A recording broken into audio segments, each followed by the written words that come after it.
German sips with a grin so wide. Pogs on the table can't hide his pride. Creator in the corner starts to glare. Madness sparks and hate fills the air.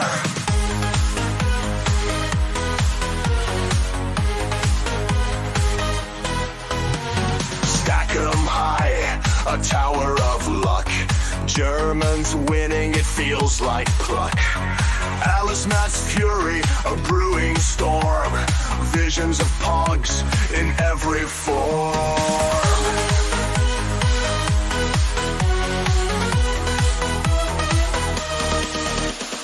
Pogs are spinning, tables turning. Alice Matt's eyes with fierce fire burning. Germans' laughter echoes loud in a world that's pog-bound proud.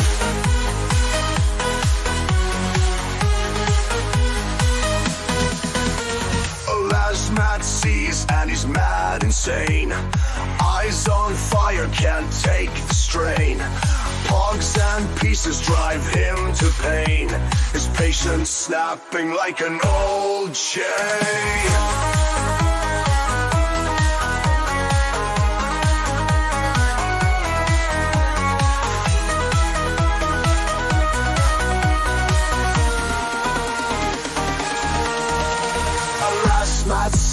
And he's mad insane. Eyes on fire, can't take the strain. Pogs and pieces drive him to pain. His patience snapping like an old chain.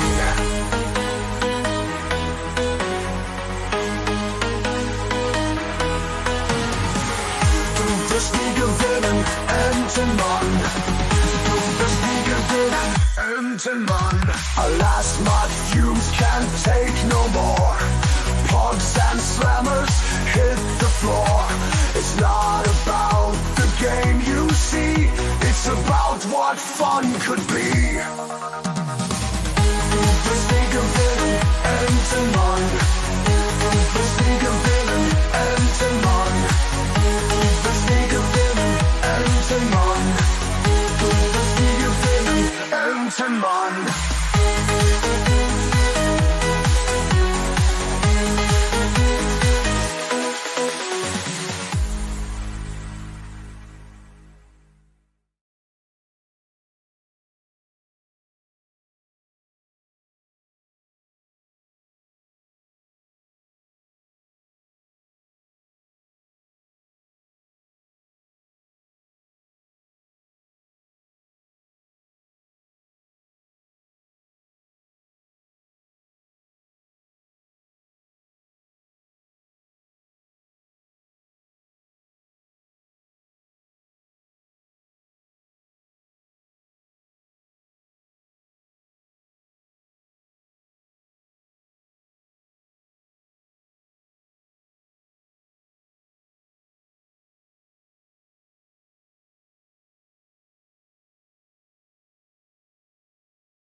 That's because I'm a POC, and I plugged in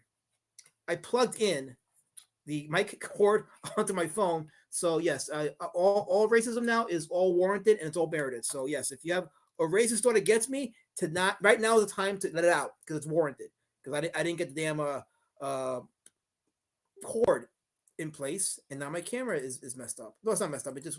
It goes to the OSB by default, but I'm on top of that. What I was saying was that the POG intro is what I normally use for the Indie Comic Outliers streams, but it doesn't seem appropriate for these Unitah, communitah Spook review streams. So I'm actually looking into getting some new content, new intros, and also some original material, like reconceptualizing my older Road Warrior Drake cult cinema reviews that I used to do on my channel, bringing those back and use it for these kind of streams to have more content and, make these streams an experience. So it isn't just an hour and a half of me talking and getting, having to play defense against you racists in the chat. There's actually going to be content in these streams. So, and horror, it'll be all horror themes. It'll be fun. Oh, look, it's Mango. Mango was Creature from Horror Express. Don't spoil it. We haven't talked about it yet. Don't spoil it. Shh. Don't dox me. See, there's rules here to these kind of streams. Latest Shadow Band is hail in the chat. I was gonna highlight it, but Mango's comment got in the way. There it is. She said hail to the chat. Plungecast is here. How you doing, Plungecast? Welcome. We got LE, the final metamorphosis. What does LE stand for? What does LE stand for? Helmet says I am muted and Jemima. So there we go. Helmet is and then Brown CVS. I know I fixed it. Okay, just to prove it. See, look, I see the rings are on my avatar. So it's working now. There is no part 2. That was the only part, and that's how it's going to stay to the documentary. So, but shout out to those of you that watched it for the engagement. I appreciate it. Thanks for that. I've also begun the process of monetization. So I submitted my application to YouTube for the AdSense to see if I get approved or not. We will see. If I get approved, that means you people that refuse to tip me on my PayPal Cash App can now hit that little button on your chat and send me $1, 2, 3 super chats. So it's coming. It's coming, to quote Raptor. It's coming. Guidance was, I quote every last stream of Horror Express. Fuck you. I'm valuable, Guidance Room. I bring content. I bring valuable material. I'm important in this community. I'm an influencer. So don't come at me with this crap, because I mean something. I mean everything. I give you a home in these chats in my DM room, and you bring vitriol and toxicity and spice. And I ain't talking the curry kind of spice either. Keep it up. I got my eye on you, pal. I didn't kick you out of the DM room for a reason. I mean, I'm keeping you there. I'm keeping you there for a reason. You're going to be an example of how I deal with these racists and your spears. With your digital spears, chucking them at me every single time because I dare to exist. And wait a minute, this isn't horror themed, isn't it? It's not. I'm going off on a deep end. I shouldn't be doing that, right? No, I should not be doing that. This is not the purpose of these communitah, Unitah horror themes, right? No, it's not. Enjoy this thing that I'm gonna show you guys. I'll be back.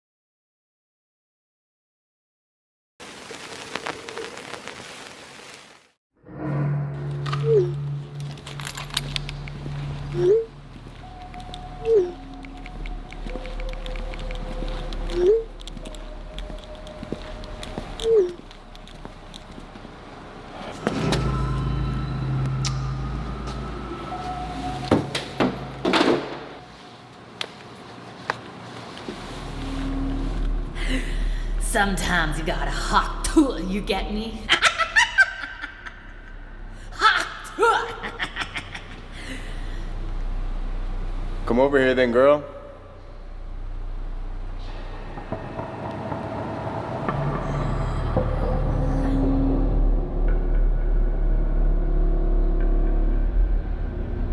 I'm joking.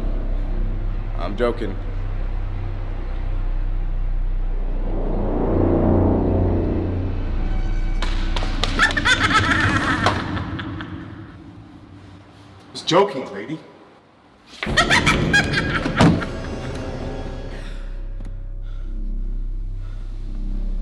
Hot tool.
That was lovely, wasn't it?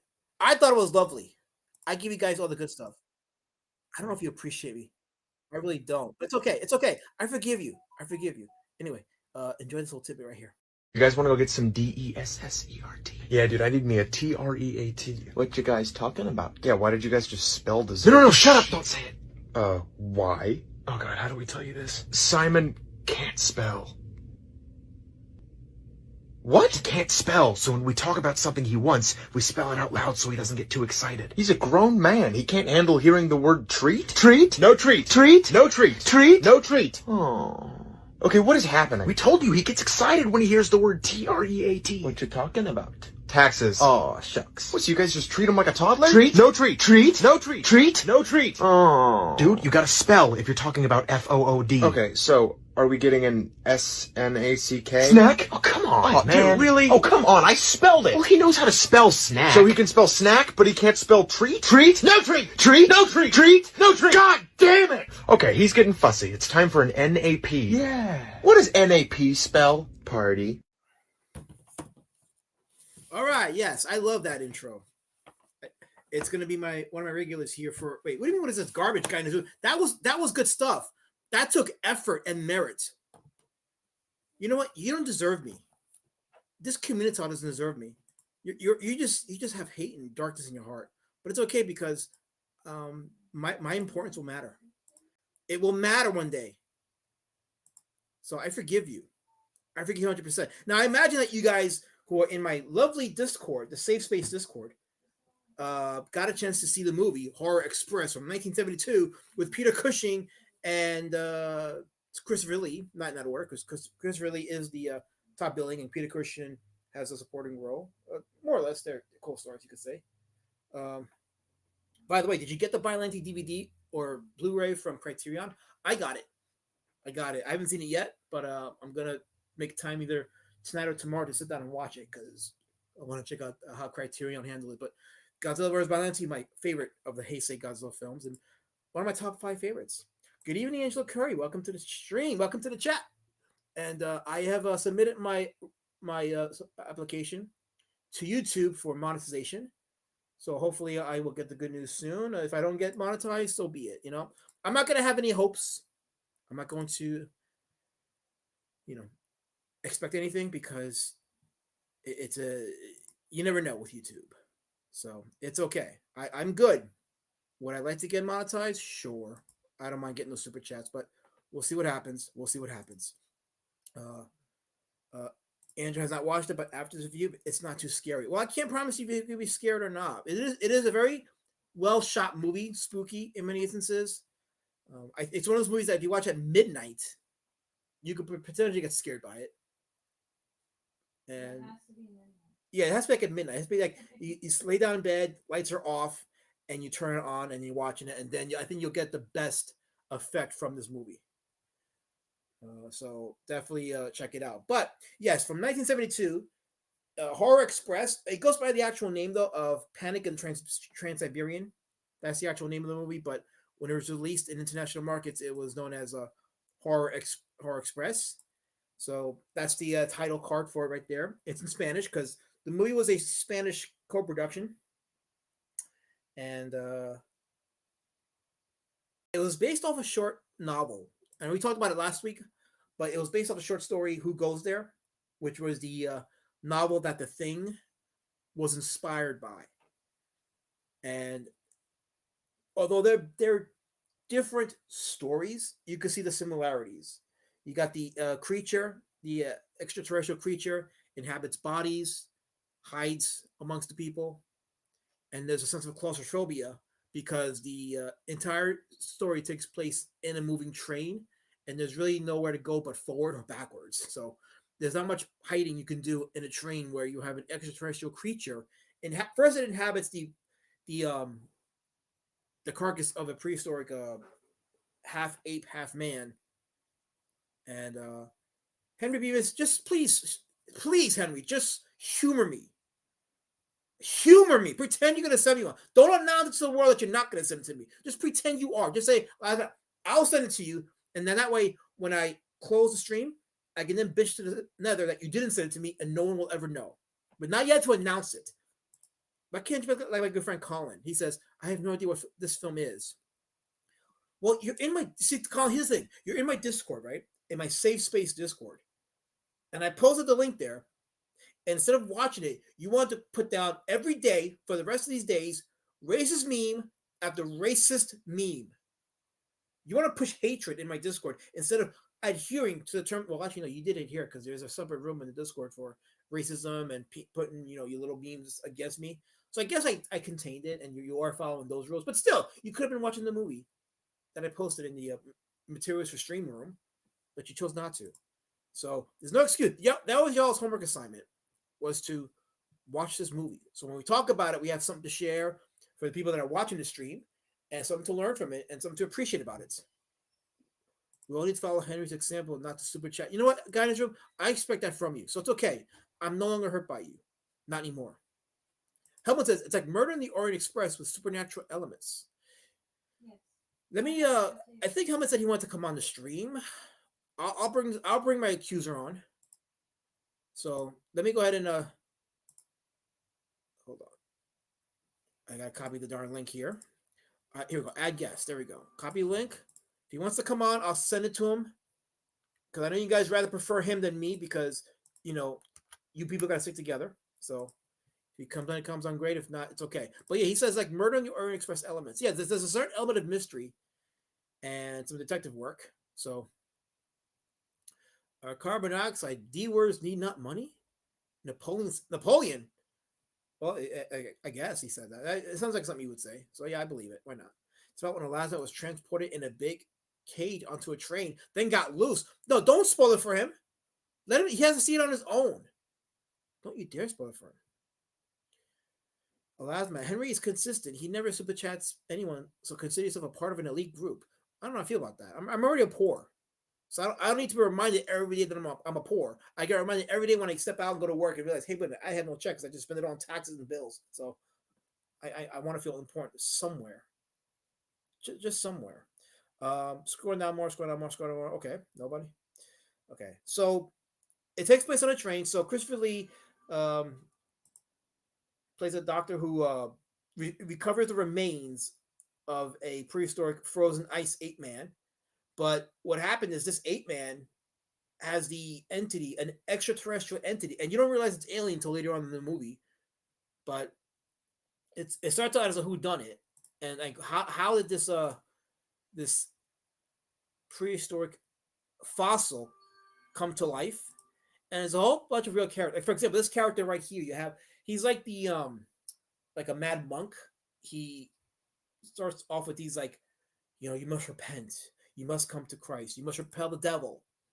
But then, like towards the movie, when he starts to associate or starts to be fascinated by the animals and the creature, he kind of does like a whole agreement worm tongue thing, where he starts to like stay by the creature's side. Carrying EFAP Ringu from 1998. Why, yes, Mango. I would love to get a copyright strike. I would so want to get a copyright strike. Let's go. Let's EFAP Ringu, everybody. Because Mango said so, and that way I can be wiped off the face of this planet, and my existence will be completely cleaned out. So, okay, Andrew says she'll watch this one. One thing that I would definitely remind people with this movie is, if you can handle the claustrophobic elements of it, taking place inside a train, yeah, it is a very well-made movie, good cinematography, and surprisingly bloody. Some reviews said this movie was pretty gory, and I guess maybe I'm spoiled or desensitized by gore. But I guess for 1972, I'll say yeah, it's kind of gory. I mean, it's not like insanely gory. It's like you got a couple of shots of like brain cavities depicted. Blood running from people's eyes, an eyeball, severed eyeball. But yeah, outside of that, I wouldn't say it's extremely gory, but those particular effects can be shocking to the faint of heart. So, like I said, I'm pretty desensitized with violence. Why is Mango so happy? I don't know why he's happy. I don't trust Mango when he's happy. Isn't happy. But I guess I got a guess in the back. So, I guess I'm supposed to like do an intro for I didn't even do my regular intros, but again, this is the horror stream, so I don't want to make it like the indie comic outliers, but screw it, why not?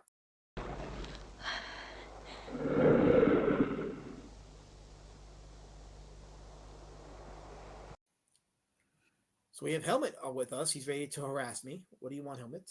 Guten Abend, good evening, friends And and Jemima to you too. Lasmet and Jemima and Mon, yes. Yes. So you saw Horror Express. So let's start with you. Let's begin with your thoughts on the film first. A little backstory how I came to the film. I bought the movie a few years ago on Blu-ray because I thought it's a Hammer movie. Right. Yeah, I A- made that same. Yeah, I thought it was a Hammer movie too because I saw Christopher Lee and Peter Cushing in it. But when you look at the production notes, it's like, oh no, this is a Spanish movie. Yes, exactly. But it looks and it feels like a Hammer movie. And then I bought the Hammer anthology book, who has every Hammer movie ever made in Right. it. And I was wondering where Horror Express was because it wasn't there. So I went to Wikipedia and then I saw what you said before, that it's a Spanish co-production. Mm-hmm. Yeah. And yeah, that's the German Blu-ray with the old cinema poster cover. I love the old cinema covers. They're very retro and very artistic. Very artistic. So big fan of those. But yeah, someone was saying that the original title, as I said before, was "Panic in the Trans-Siberian." Yeah. So let me just read a little bit from. So I talk about this book, but I don't show it on stream. Let me just show it quickly on stream. I may have showed it on stream, but fuck it, I'll show it again. The Overlook Film Encyclopedia. This is an old book from 1992, and it documents almost every single horror film from like the 1890s to the 1990s. So 100 years of horror films, and obviously it begs for an updated edition. But I don't think Phil Hardy is currently updating this anytime soon. So this is a collector's edition, but it documents, like I said, virtually every single horror film made from 1890s to the 1990s. So, and of course, it does talk about the film. So Phil Hardy says this combination of Murder on the Orient Express and La Noche de Terror Ciego, The Night of Blind Terror, that's from 1971, gets away with its unlikely story through the fast speed of the action and some nicely humorous passages such as Lee and Cushing, accused of being Cal's monsters, protesting, but we are English. Yeah, that's a little bit of racism right there, but it's actually pretty amusing. But yeah, the pace of the movie is pretty brisk. There is no like 30 or 40 minutes of slow exposition before it gets to the action. It paces very beautifully. So like within the first 10 minutes, you're already hooked. You're already intrigued by the mystery of it all. And although there's a lot of actors in the movie, there isn't that many characters, so you can easily follow who's who. So Yeah, it's funny in the case of the Mad Monk, yes, who is played by a Spanish actor, but he looks exactly like Christopher Lee as Rasputin in the Rasputin movie. yeah. And- I got that Rasputin feel for sure watching this character. yeah, the Mad Monk's type of character who plays an integral role in the whole movie.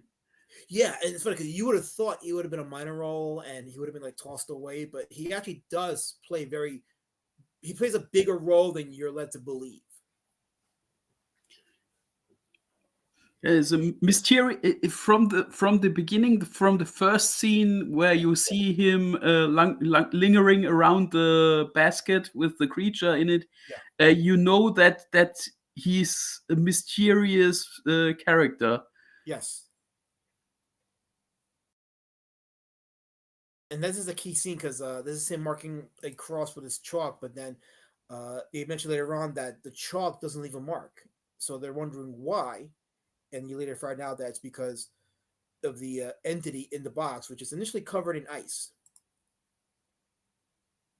Richie Du says, "Yo, last but welcome, Richie Du. Welcome." Guy in his room says, "Christopher Lee was into the occult, but he warned people not to get into too much because you'll lose your mind and soul. A lot of these actors are into it, man. Like either they're like into like the Rosicrucianism, outright Freemasonry, or other kinds of stuff. Like they say never meet your heroes, so you kind of don't want to because they're into some really weird stuff, you know. Christopher Lee had a giant library and was interested in very different topics. Yeah, Occult, maybe one of them. right. That would explain why he played the occultist in The Devil Rides Out at Midnight so brilliantly. Yeah, yeah. I mean, he was a very good actor. Christopher Lee was very good actor, very seasoned actor. People associate him with the horror stuff, but if you've seen him, he's done a lot of drama films in England too, not just horror. He also was kind of a spy in World War II. Yeah, yeah, we could do a deep dive on Christopher Lee, and you'd be surprised at just where he's come from and his background. Angela asked, "Are the subtitles or is it dubbed in English?" It's dubbed in English. It's funny because you can tell they're all speaking English, but you can tell that all the actors came back to the studio and redubbed their lines. But you can tell they did initially speak in English, which is interesting considering that it's a Spanish production. But I'm guessing it was intentionally done for the international market. You know, let's we got a little Spanish crew. Let's get it together. Let's hire these A-list British stars that are known for their horror movies, and let's make a horror film. And boom, instant success. And they were right. So KSS says, "Damn it, my notifications didn't tell me to start it." Well, you know. Okay, he's the guy. Guys, if you have not hit the bell icon, hit the bell icon.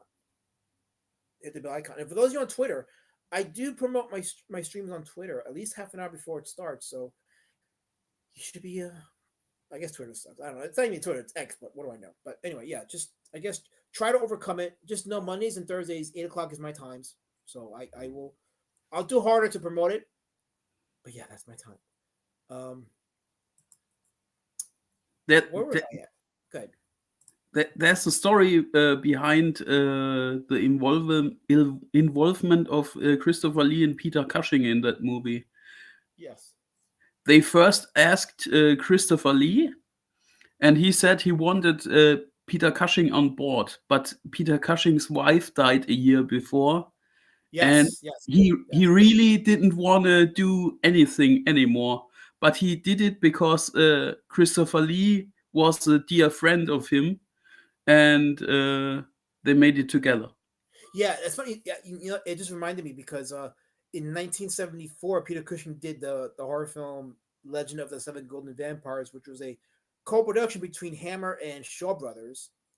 It was noted to be the first horror martial arts film in film history, and he did that movie after, like he said, after his wife had passed away. So he almost didn't come back to filmmaking, but he did decide to come back for that, and you could tell that he was a bit subdued in that movie.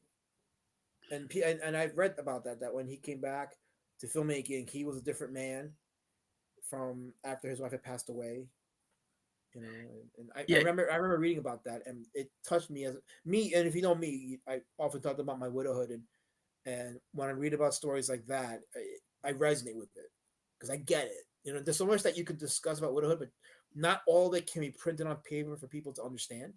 It's just much deeper than that. So you can see in his later movies after his wife died that the energy was gone. Yes, especially in Star Wars when he played Grand Moff Tarkin. yes. You can see an old, frail man who has given up. Yes, you know, when you know the backstory, basically.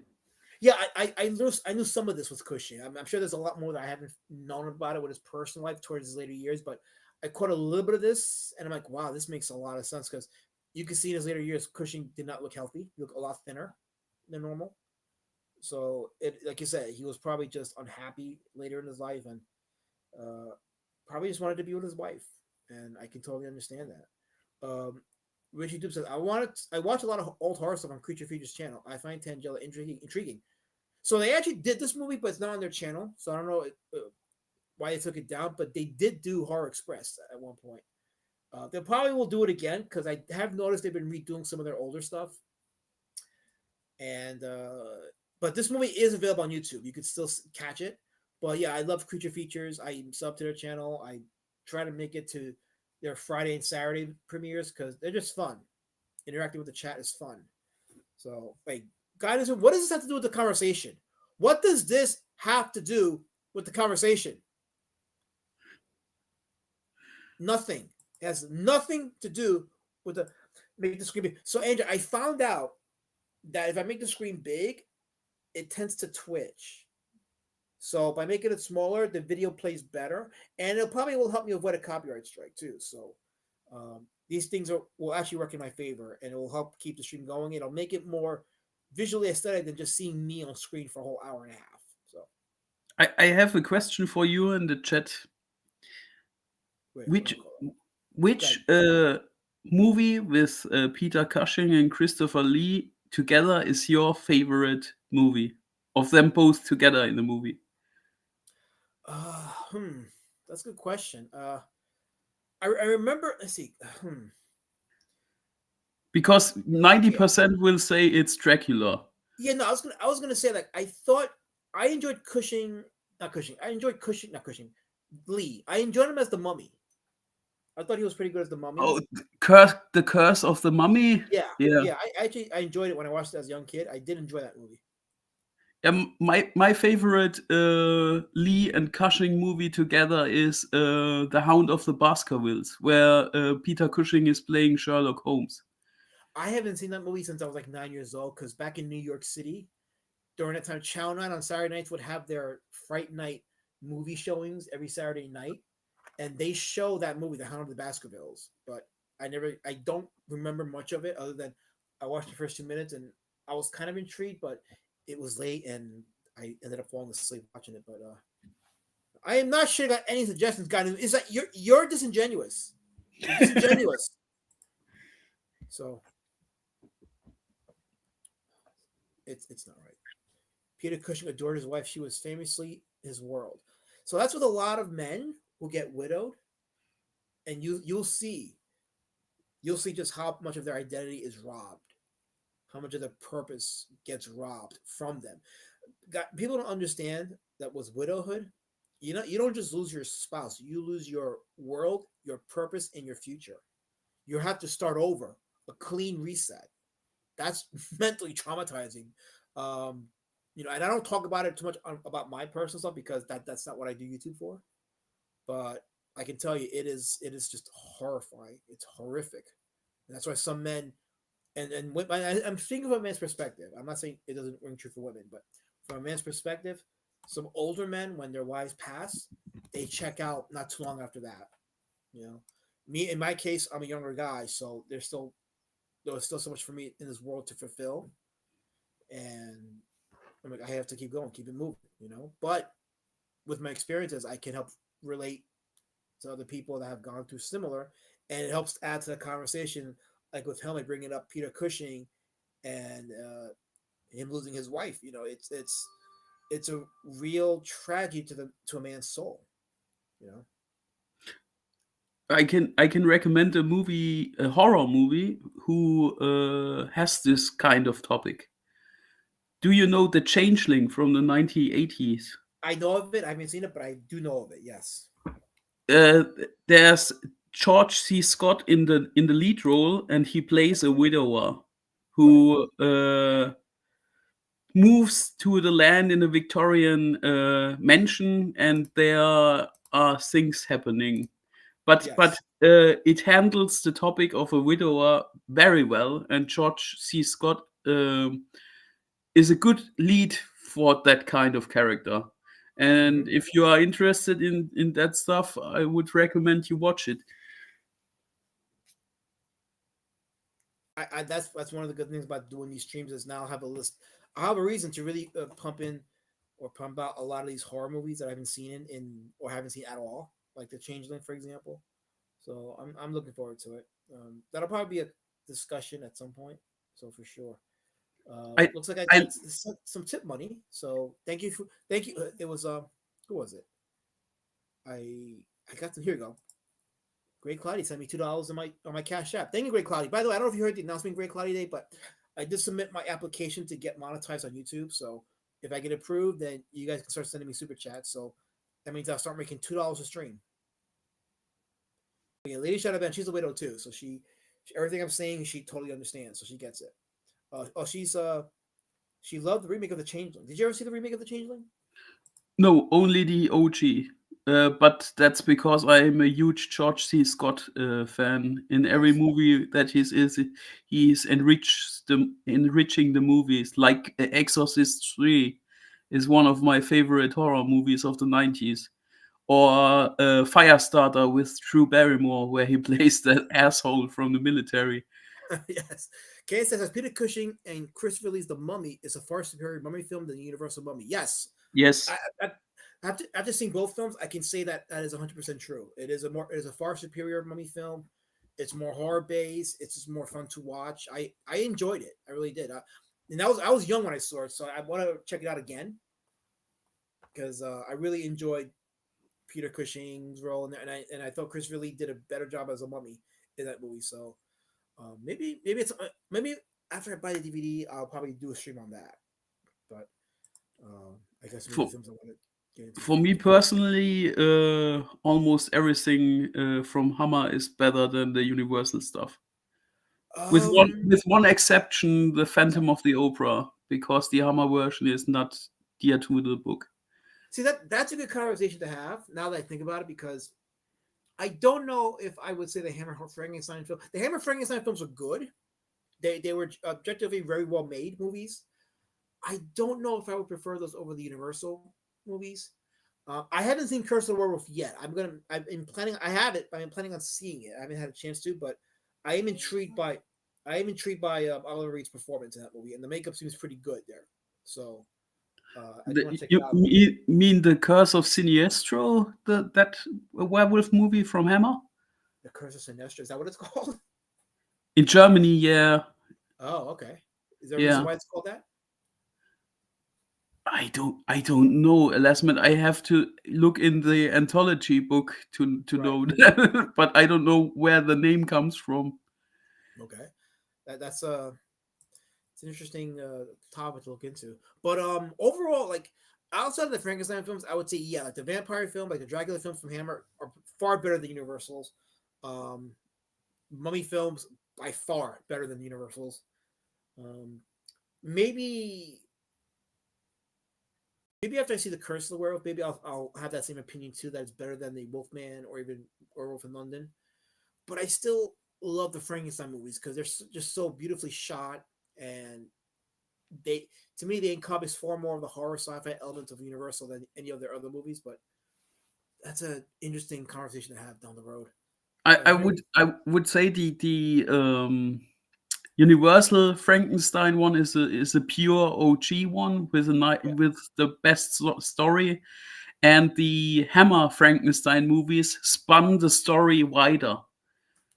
That's fair. Yeah, I believe that. I actually do believe that. And I think Hammer had the benefit of being a little more freer with what they could do with their movies, with the Frankenstein movies, because they were more bloodier and they were allowed to be a bit more adult oriented without having to worry about like any pre-code nonsense that Universal ended up with after 1935. And I'm with Mango. Lon Chaney's Phantom of the Opera is still like the best Phantom of the Opera. It is the Hammer movie, The Secret of the Mask or something like that, which is the Phantom of the Opera, is also a good movie, but it's not based on the book. It's very freely interpreted. Hammer Films were a slow burn for me. I didn't like them when I was younger. It took me several years to appreciate them. Same, Henry. I mean, I remember in New York, Saturday afternoons, right before the Kung Fu movies, they would show the horror movies. Some of them were like the Hammer movies, and they were usually like the later Hammer films that were a bit more adult oriented. They were more on the sensual side. Well, of course, they would show the more risque stuff on TV, but I remember like, where's the monsters? Where are the monsters? And then you realize as you get older, it wasn't so much about the monsters. It was just about the atmosphere, the mood, and the emphasis on the fact that the men were the monsters. So yeah, I definitely appreciate Hammer films more because of that. Captain Cronus is one of my favorite Hammer films. Yeah, Call me a prude, but one of my favorite is always going to be Legend of the Seven Golden Vampires, simply because of the mixture of horror and martial arts. And I was thinking about probably reviewing that either next week or the week after at some point. But that's a great film to talk about because I'm curious to what people have to say about it. rest in peace, by the way, Horst Jansson, who played Captain Kronos, which was a German actor. He died a few months ago. Uh, Huge star in Germany, played in the German Sesame Street. Oh, okay. Uh, Nice family guy, conservative, pretty good dude. It's a shame that Hammer closed its doors after the first Captain Kronos because they planned out a whole series. Yeah, they did keep their studios, their production studios open because Alien was shot on their production studios.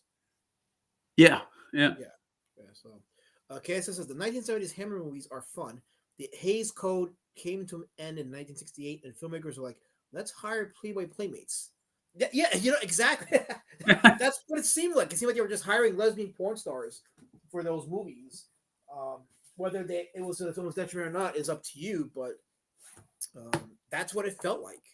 There was that heavy lesbian overtones, and you're like, "Oh, that's Yeah, very the interesting." the three Karnstein movies with Ingrid Pitt in the first one, Lust for Vampire, were pretty sexualized. Yes, they were very sexualized, but they weren't like explicit. I mean, yeah, they'll show a tit here or there, but I don't think they were like totally explicit in their depiction of it. I mean, most of those ladies were stunningly Oh yeah, beautiful, especially Ingrid Pitt. oh yeah, absolutely. The 70s English women were exceptionally beautiful. So there's no lie detected there for sure. Let's see. Anybody else in the super chat? Here we go. Wait. I'm missing something. Phantom of the Opera, says Planchcast, is my mastermind. And a bunch of emojis that don't translate when you highlight the super chat. Iron Maiden did one as well. I think I remember that. Yeah. Hammer was around constant reruns during the UK in the 80s. Oh yeah, and they were also constantly being run here in the 80s in New York over here. Every Saturday we'll show a Hammer film or two. And not just Hammer, they also show Amicus too. Like Amicus was like the rival studio to Hammer in Britain. And they would show some of the Amicus films too. Yeah, they did episodical horror movies. Yeah, did Amicus do Black Sabbath, or is that Hammer? Oh, I have the cards of Dr. Shrek with Peter Right. Cushing from Amicus, Okay. and that's an episodical horror. You would like it. I can recommend it. It plays also on a train. Okay. Yeah. Absolutely. I'm rediscovering some of these older British movies, and they're a lot of fun. Not even just the British, like just in all these like European movies, like this one here, like Horror Express.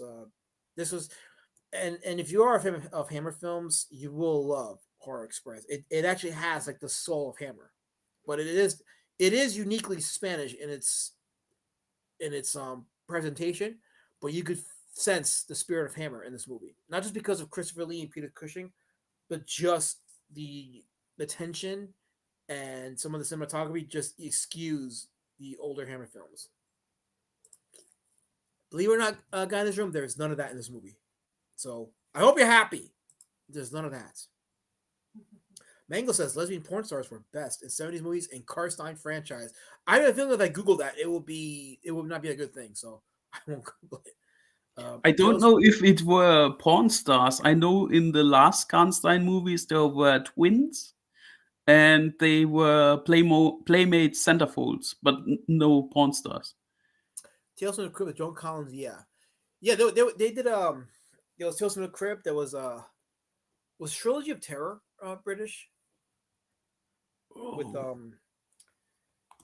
that little no, probably not. I think it was no, it was British. I think Trilogy of Terror was British with if I remember correctly. No, Ingrid- it's American. It's from 1975. okay, yeah, then my fault. But definitely Black Sabbath was an anthology from Britain, and I remember that movie coming on TV in Channel 5, and that first segment spooked the hell out of me. But I enjoyed it though.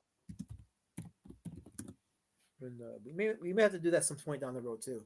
Ingrid Pritt trilogy, the lesbian vampire films. You have scenes of Peter Cushing doing his Peter Cushing thing, and then you have Ingrid Pitt and another actress doing a lesbian tickle fight scene. Yeah, I remember reading about that in my horror book, like some of these later films where you got Peter Cushing. Like you said, he's doing Peter Cushing things, and then you cut to like these lesbian softcore scenes. It's like, oh wow, this is quite the segue. Matt Barr says, "Hail a normal stream." Helmet Wow. Bar.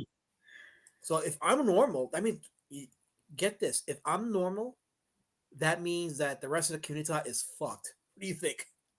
You have to understand. Matt Barr had a hell of a day on Twitter Oh, I today. watched. No, I saw it. I'm like, wow, just when you think it doesn't get more retarded, it did. It absolutely does. And I don't want to talk about it here, but yeah, people need to get off the computer and do what I did. Just get off the computer, put on a movie, enjoy the arts, and have a decent day with your loved ones. Or, Go or ahead. or enjoy spring. Go around, touch grass, feel the fresh air. Matt Barr says he's not a huge fan of Lee as Dracula. You know, it's funny because there are people that have their favorite Draculas, like Christopher Lee's up there. Some people prefer John Carradine, who took over from Bela Lugosi.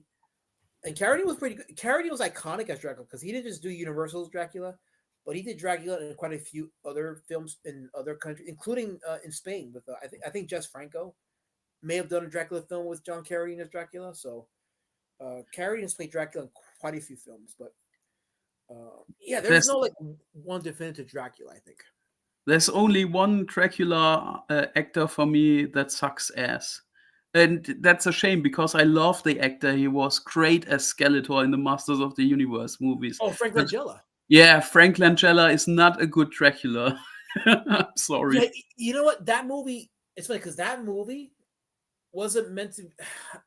They romanticized Dracula in that movie.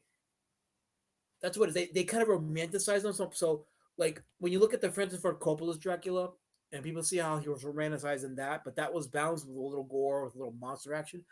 But in the Frank Langella version, yeah, it was almost like watching a novella.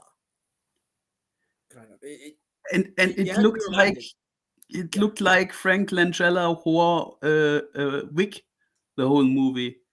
Yeah, I think that was the biggest issue. You're not seeing this undead creature in the form of a man with animalistic qualities. You're seeing a suave Frank Langella, and I think that took me out of the movie too. And it's the same shame because that movie has some really good cinematography. Yeah, the costumes were awesome in that movie, but it wasn't meant to be. Yeah, it's a shame. It really is. I have to say that as a Dracula film, it was very disappointing. KS says Gary Oldman is my favorite Dracula. Not even going to apologize. So, okay, I think I think as time goes on, I tend to understand that movie better because when I first watched it, I kind of was like the whole connecting to like the Vlad of the Impaler lore. That was like on the nose for me because it was always hinted that Dracula was kind of inspired by Vlad the Impaler. But for some reason, Francis Ford Coppola was like, we're going to connect the two. We're actually going to officially connect the two. And I'm like, I watch it and I'm like, it takes away from the mystery and the inhuman qualities of Dracula by giving him a romance angle and giving him some sympathy because the original novel, he wasn't sympathetic. He really was an animalistic creature in the form of a man that was just surviving, and he didn't give a fuck. So I think, to me, it was a misstep, I think, and I appreciate the effects. I appreciate what it was trying to do, but to me, it just took away from him being a monster and more just being a sympathetic, tragic figure, which he wasn't really meant to be portrayed as. This is the part where you speak, I just looked something up because I was interested who played the Dracula in the Van Helsing movie with Hugh Jackman. Oh, yeah, I forgot who played him in that movie. Richard Roxburgh. Hmm. Okay. Don't know that guy from other movies. Yes. So what we just watched right now is when the alien inhabits the fossilized half ape man. What the creature does is it steals, and this is revealed later in the movie. It steals the memories of its victims, so they become lifeless zombies. So it's personified by their whitening of their pupils, blood dripping from their eyes, and what it does is by stealing their memories, it records it. So later on in the scene, there's a scene in the movie later on when they kill the creature, but it's actually just leaving the body of one of its inhabitants. They take the eyes of that person, and they're able to see, like through a microscope, what it has seen before and some of the last images. And it's an interesting scene because through those eyes, they were able to see that the creature last watched the dinosaurs and last watched planet Earth from afar in space. And that's where the reveal comes in that, oh, this entity is actually a prehistoric space creature. Yeah, and an alien parasite. Yes. KSS says Bram Stoker's Dracula is my favorite. Why? Quincy is there, and they give the Texan the credit Hollywood often denies. Most movies remove Quincy. So, no, okay, that is a point for Coppola's Dracula. Gerard Butler is best Dracula. Where was Gerard Butler in Dracula? Oh wait, was that? Oh wait, that was part of the Dark Universe, right? When Universal was trying to do their whole like Universal universe thing to emulate the MCU, and they failed miserably. I think that's what they were trying to do with that. Yeah. Oh wait, Dracula 2000, you said? Or is that the recent Dracula from like their Dark Universe? I heard Dracula 2000 wasn't good. I did hear that. So, KS says the 1977 BBC Dracula on YouTube is supposed to be the most book accurate. There's a big portion where Dracula isn't ever seen, but again, they removed Quincy. Well, justice for Quincy. You got to ride for Quincy. Burn building. Okay, make us a Dracula 2000. There you go. The last night of Demeter. Yeah. Last voyage of Demeter. Yes. Yes. Wasn't that a Wes Craven movie? What, the Dracula 2000 or? Yeah, or a Wes Craven Presents or something like that.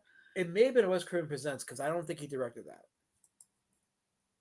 Dracula Unfolded is failed Dracula Dark. Okay, so that's another Dracula movie. So, yeah, for those that don't know, the Dark Universe movies. So Universal was trying to emulate the MCU with their own like built-in universe, literally, with their own monsters, and they were going to do the thing where each monster would have their own individual films, and then they come together and what have you. And it was really just oddly planned out because they had Dr. Jekyll, who was played by who played Dr. Jekyll? Oh, it was Russell Crowe. He played Dr. Jekyll, and the plan was for him to play Jekyll in all these movies because he was going to be the glue that brought these monsters together in the big ensemble movie. But after Dracula and the Mummy, they didn't go any further, which is a smart thing because they didn't really plan it out properly. And I'm okay with doing a Universal, MCU style set of films with their monsters, but the way they were planning was kind of stupid because they were going to do like the whole like ensemble, and they were going to be like, I guess, fighting other evils and stuff. I don't know. It just they didn't plan it out properly. Mummy with Tom Cruise is organic horror of pure trash. Yeah. That was a big misstep, a complete misstep. Making the Mummy female was a misstep because it was always meant to be Imhotep. Crow was going to be the Nick Fury of the universe. Yeah, that was he was going to be the glue that brought these monsters together. It was insane. It was kind of like. What was the end game? Did they try to do some Avengers shit in the end? Or? Yeah. They were gonna bring like the Wolfman and Frankenstein and Dracula and I guess the Gillman together. They were gonna have their own individual films, and then they were gonna come together in the ensemble film. And Dr. Jekyll was gonna be the one that kind of like brought them together because he was gonna be in all the movies in some form. So it was weird. Like it was just it wasn't organic. It wasn't. It just didn't make any sense. Like, why would you have Dr. Jekyll be involved in all of it? You know, how would he be involved with the vampire or the Wolfman? I can understand maybe Frankenstein, but not the Wolfman and Dracula. It doesn't make any sense. That was just them trying to cash in on the success of the MCU, and it didn't work out. Sounds like a really gay version of Creature Commandos or Monster Squad. So we just talked about this case, but I'm gonna go forward so we can see what I was talking about. But yeah, so they take one of the eyes of the creature's victims, and they look at it through a telescope to see what the creature saw. This was a way for them to understand or finally decide what this creature was. Let me see if I can find the scene here. Yeah, here it is. Okay. So, wait, let me just go back a few seconds. Okay. There we go. Okay, so they take a liquid from the eye, and they go into the telescope just to get an idea of what this thing is and why it's sucking the memories out of people. And there, so now they see. This is one of the characters. So this character here, that's the detective. He shoots the creature, and this is where they believe the creature was killed. So they deduce that this is the last thing the creature saw. That's why they're seeing it in the telescope, because they're seeing through the creature's eyes what he saw in his final moments. But then they go deeper in, right? I'm fast forward a little bit here, and then shock and surprise, they see a brontosaurus, and this is where they start to believe that, oh yeah, this thing existed even then. This thing was alive even then during the time of the dinosaurs. But it goes even deeper, because as they continue to look at it more, there's the Earth right there. So now they realize, oh, this thing came from space, a prehistoric alien. So that's where the big reveal happens. Speaking of Jekyll and Hyde, I haven't seen Mary Riley since 1997. I haven't seen Mary Riley, period, and I don't really have any desire to see it. You know, that was supposed. So for those that don't know, Mary Riley was supposed to be like Dr. Jekyll's housemaid or something, and it's the story of Jekyll and Hyde told through her perspective. It's the movie with Julia Roberts. Yeah. There you go, Julie Roberts. Yeah. Okay. The origin of Jurassic Park. Oh, Andrew, you know what's funny? And I'll just, since you mentioned it, I'll just, segue to this. But earlier today on Twitter, I saw this. I'll pull it up since you mentioned Jurassic Park. But science did it. Science actually did it. What am I talking about? Well, they actually were able to resurrect, or not resurrect, but genetically bring back the dire wolf, which was thought to be extinct. And how did they do it? Well, they did it by, let's see, they tell you right here. It was derived from a complete dire wolf genome, meticulously reconstructed by Colossal, I guess that's their program, from ancient DNA found in fossils dating back 11,000 and 17,000 years. So they were able to do the Jurassic Park thing. They actually brought back an extinct species of wolf, the dire wolf. So Jurassic Park is real now, guys. It's real. It is real. Yes, it happened. We brought back the dire wolf. So now that we've done it, what's next? What is science not going to do? How are they going to fuck this up?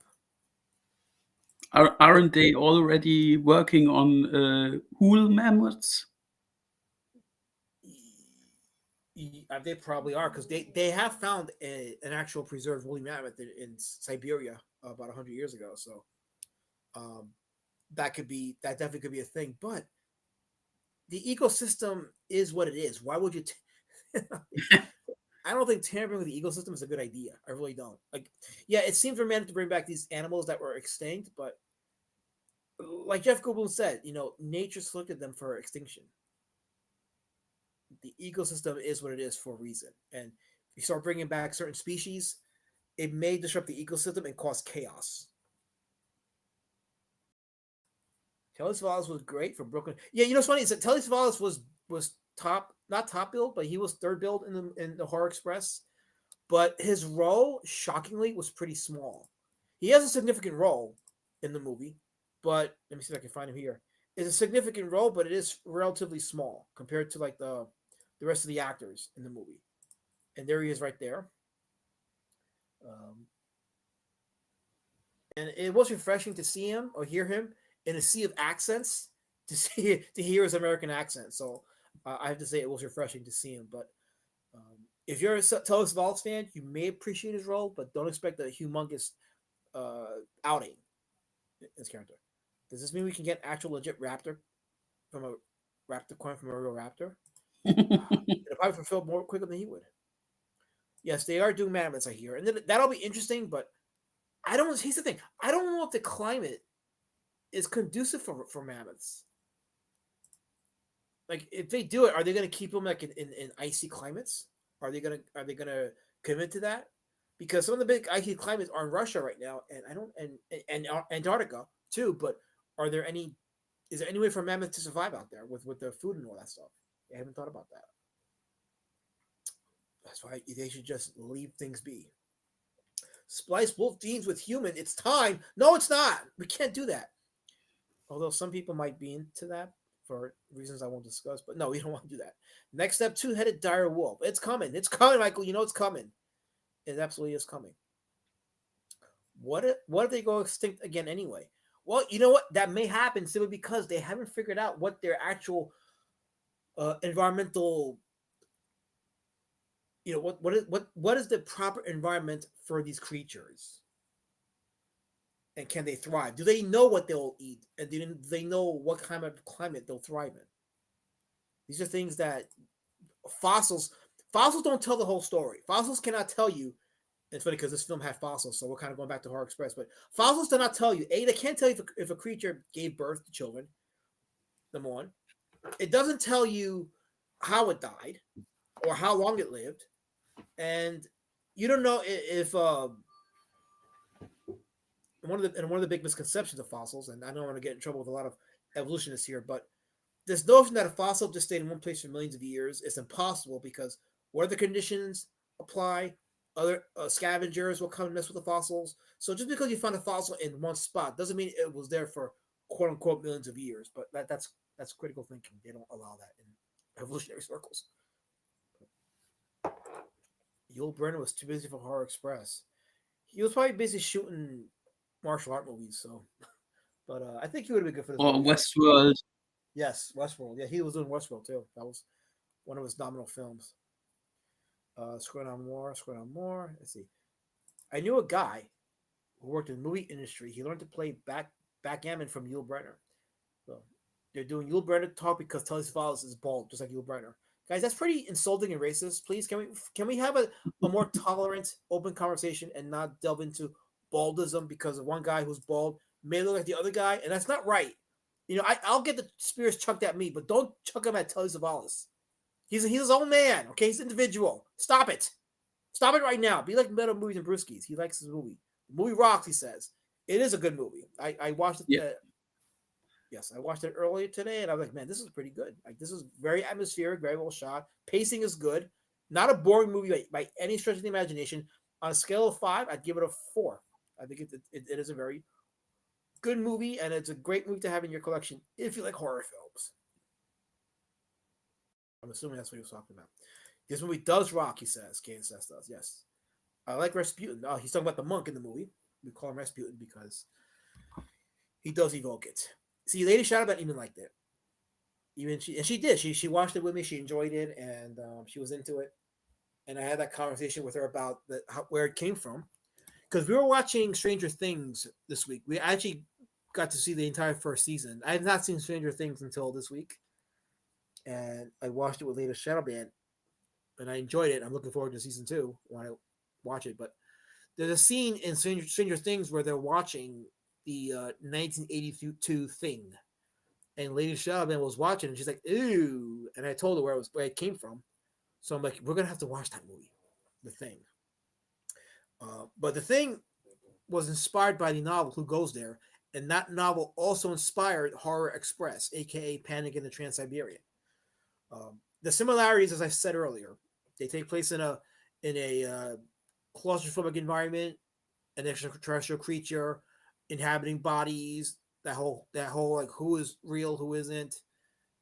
But those are the only similarities as far as that's concerned. So I would say it is loosely based on Who Goes There, but it's not like an actual adaptation of it.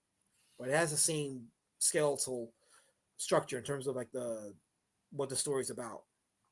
Cushing and Lee can't go wrong. No, they're great. They're absolutely great. The Thing is classic. I have both versions. I have the 1955 Howard Hawks.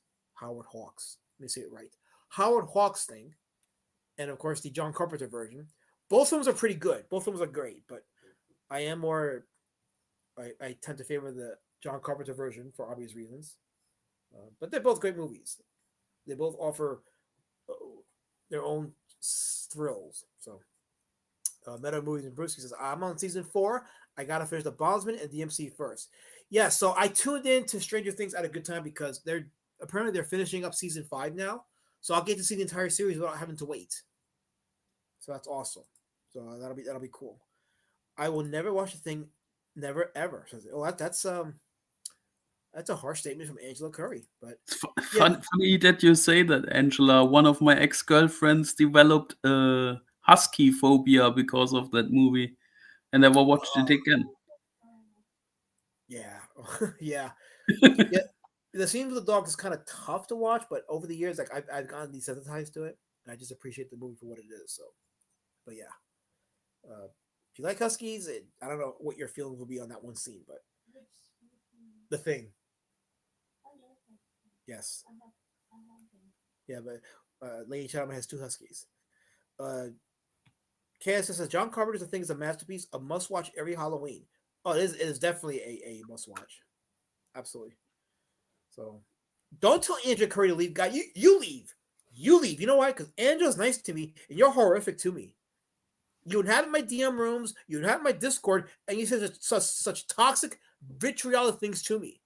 Don't kick Angela out of here. She's nice to me. You're not. You're mean and evil, and you have a spears ready to chuck at me. Angela's got books of peace, but you have weapons and Sharpies. And no, we're gonna defeat the evil with you. I'm gonna own you, guys. You're like a lib to me, and I'm gonna own you. Owning the libs. That's what I'm gonna do with you. So, Meta Movies and Brewskis. Go watch Cronenberg's The Fly remake. It's savage and classic. Yeah, I have that in my collection.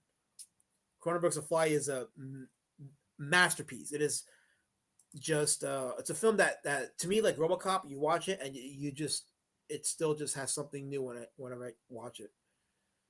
So I definitely absolutely 100% recommend Cronenberg's The Fly. Anyone see The Thing prequel? No, I have not seen it. I see parts of it on YouTube. I fast forward to the end when I can. I thought it was a bad idea making it a prequel because a lot of the things, a lot of what made it think a really good movie was the mystery of the story behind the creature and where it came from and what had happened to that camp when they visit the remains of the people there, and you're left wondering what happened and what happened to these people. Well, The Thing prequel answers it, and it's like, well, I wish I didn't answer it. I was okay with not knowing the details. The mystery, especially in horror films, mystery is good. You don't have to have everything explained to you. It's good to have a little mystery because it adds to the lore of the story being told. I talked about this in the Alien review. The whole thing with the space jockeys. Like, did we need to see what they were doing before this? Did we need to know about the space jockeys and how they were tied into like the creation of the aliens and all that stuff? Did we need all that? No, we did not. It really does demystify that great scene in the Alien movie where they discover the corpse of the space jockey and are left wondering, what was this pathetic creature? What was his soul? What was he doing that he got to this point? I think there's one exception in the horror movie genre which needs explanation in the movie, and that are slasher movies, because they don't work if you don't tell why the killer is doing what he's doing. Yeah, and that I think that attests to slasher movies just being junk food horror, because like you said, if you don't know why the killer is doing what they're doing, then you're just watching an hour and a half of someone just killing people. And it's like, yeah, it's Th- sleazy and it doesn't go anywhere. So there are some slasher movies with depth, like Sleepaway Camp, with that awesome plot twist in the end. yes, that plot twist, which you could not make today because people get offended now, but that was an incredible plot twist. I'll watch it, and I still get spooked out by how they did it. That movie was overall really well made. Yeah, Awesome movie. The two sequels, not so much. It's more of a horror comedy, but the first one is awesome. that's right, folks. Smash the like button. Smash it. The 1986 Fly remake holds up. Oh, it more than holds up. It is just superior filmmaking. It is superior filmmaking. When you look at, and I know we're not talking about this movie in particular, but when you look at Seth Brundle, he's a very tragic character, very tragic, and that's what elevates this movie even more. Is the fact that he goes through what he goes through, and he's a likable character, and you want to root for him, and you want him to be cured, and well, this it's tragic. So I think the two leads are very good in the remake with yes, Jeff Goldblum and Gina Davis. they met on the set of that movie. I think no, it was either that or Transylvania 65000. They met on the set of that movie, and then they started having a relationship, and then they got married after that. So yeah, Yeah, I would marry Gina Davis too. yeah, she was incredibly hot during that time. The Thing prequel is an abomination, but very creative and ties both films together nicely. Yeah. Ugh.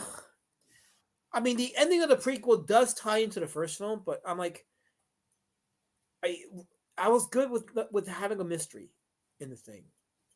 I really was. Like, I really didn't. I don't. What can I say? I don't think the Thing prequel should have been made. It really should not have been made. I would have been okay with a sequel, maybe, like taking place in a different era, a different location, but not a prequel that tied into the first film. So It's overall a bad idea to remake or to prequel or to sequel a John Carpenter movie if it's not John Carpenter himself. yeah, I agree because Carpenter's mind, it's not. You can't replicate that kind of mind he had. So Carpenter is the movie maker incarnation of H.P. Lovecraft. yes, KS says Alaska wants the mystery of what happened to the Norwegian camp, who were all dead and found the Thing. What happened? Alaska didn't know. He couldn't figure it out. I don't want to figure it out. How about that? How about that? I don't want to figure shit out. Okay, you happy now? I don't want to figure nothing out. How about that? How about that? That's what I thought. Oh, Angela, the killer in Sleepaway Camp is named Angela. I hate it. Well, if it means anything, Angela isn't really Angela. So how about that? If you haven't seen the movie, I don't want to spoil it for those that haven't seen the movie. It's on YouTube. If you haven't seen Sleepaway Camp, check it out and then wait for the ending. And it's spooky in a very sleazy way. It's spooky. It's as shit. Would be very difficult to talk about that movie because of the climax. So to speak. Yeah. Yeah. I had a feeling that, yes.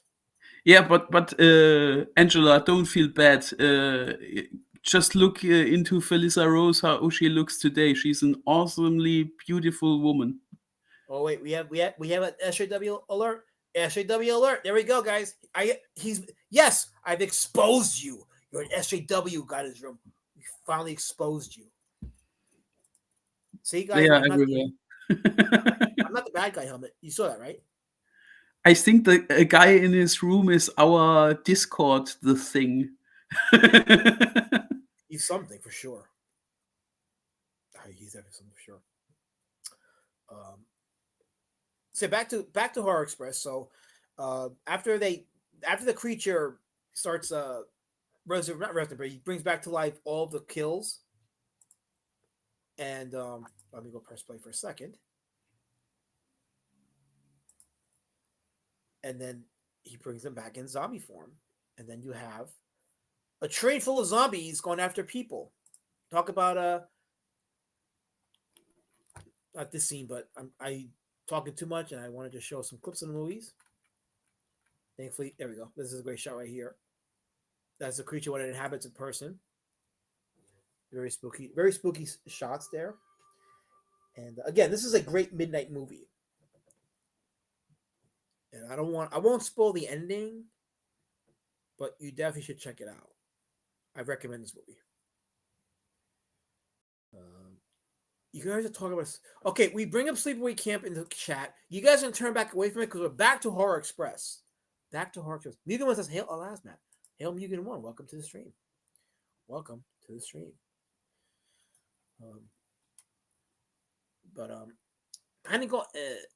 Panic at the Trans-Siberian is the name of the movie. So, but you already discussing about another movie. So they hate us. They don't want us to live. Helmet. They want us to get spirit jumped. That's how these people are. Right about now, I'll be reading some super chats, but I'm still waiting to hear back from YouTube about my monetization process because I did submit my application to get monetized, and my dogs agree. My therapy dogs agree. So they're beautiful. Don't talk smack about my therapy dogs. They're warriors. They're warriors. They throw the same hissy fits as you when somebody calls you a duck. This is not true. This is all a lie because I don't throw hissy fits. I simply just bring attention to injustices, and I'm a warrior. No, you're screaming in the chats. That's racist. No, I am bringing to attention the division of this communitah. I'm a hero. Angel, was that necessary? Was that necessary at all?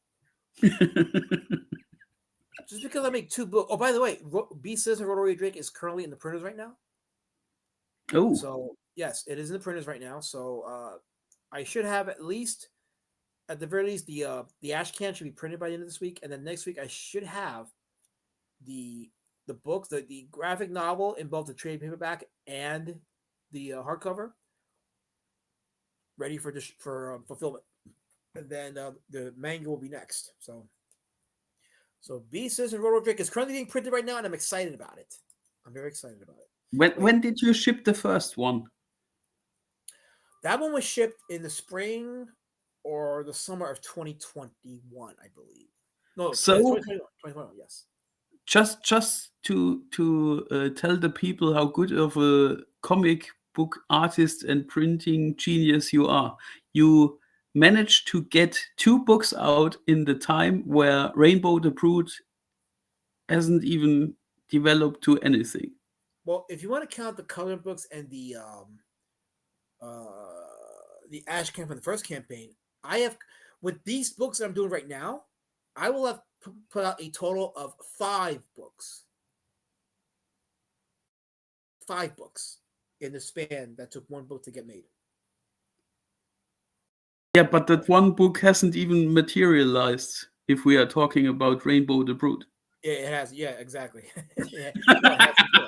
So you are way faster, and you didn't even use Rippers and Wait, Linkovich says, "Is the last man out of underground artists horror movies? Where am I? DG stream? No, my indie comic out live streams are Thursdays. Those are my Thursday streams. Mondays are my horror streams, and we discuss a specific horror film, and we have these conversations, and we learn about some stuff, and just add to the content barometer of horror movies. And I'm gonna be doing some edited content in these streams to, entertain folks, including some of my older Road Warrior Drake horror reviews that I had privated on my stream. But I'm like, what? I do want to bring those back and have Drake also review some of those. I did a series of Road Warrior Drake called Street Champion Cult Cinema, and he reviewed some like obscure horror movies that were fun. So I want to bring those back for sure. I have a proposition for a movie to talk about in the future. And what's that? A controversial 3rd part of a slasher movie anthology. Halloween? Yes, Halloween 3. Yes. Season of the Witch. And Halloween 3 Season of Witch, that was John Carpenter's original vision. He was going to do the Halloween films as anthologies. So like the first 2 was the whole Michael Myers story, and then part 3 was going to be a separate story, and each Halloween film was going to be its own story. But the studios, after part 3 didn't do so well, the studios like, no, we want to bring back Michael Myers. So that's what happened with that, and there you go. Yeah, that movie was very unfairly handled by Yeah. the critics and the viewers, Yeah, because that's true. it's an awesome movie with good ideas, good plot twist at the end. Hmm. A very good movie to talk about because it's kind of controversial. Yeah, that's my proposition. I agree, and I think I might take you up on that at some point, because I think that movie does deserve to need to be talked about, because, like you said, it is a well made movie, and I want to sit down and watch it again and just check it out. Okay, hold on 1 second. Okay, give me 1 second. Okay, so we have a chat. Mango says we need to talk about the classic German horror movie Necromantique. You have me at classic German horror movie. No, we don't have to talk about that movie, Lesma. Yeah, Trust me, okay? I believe you. I was thinking about the Nosferatu movies, both the original silent movie and the Werner Herzog movie. Did you ever see the Werner Herzog Nosferatu? With Klaus Kinski, yes. Yep. Yeah, I That saw is an that. artistic. And I saw Shadow of the Vampire with Willem Dafoe. Oh, yeah, all those movies are great movies. Like the original Nosferatu, the Werner Herzog Nosferatu, which is it's an art house vampire movie. That movie with Klaus Kinski, and Shadow of the Vampire was a fictionalized horror account of how they made Nosferatu.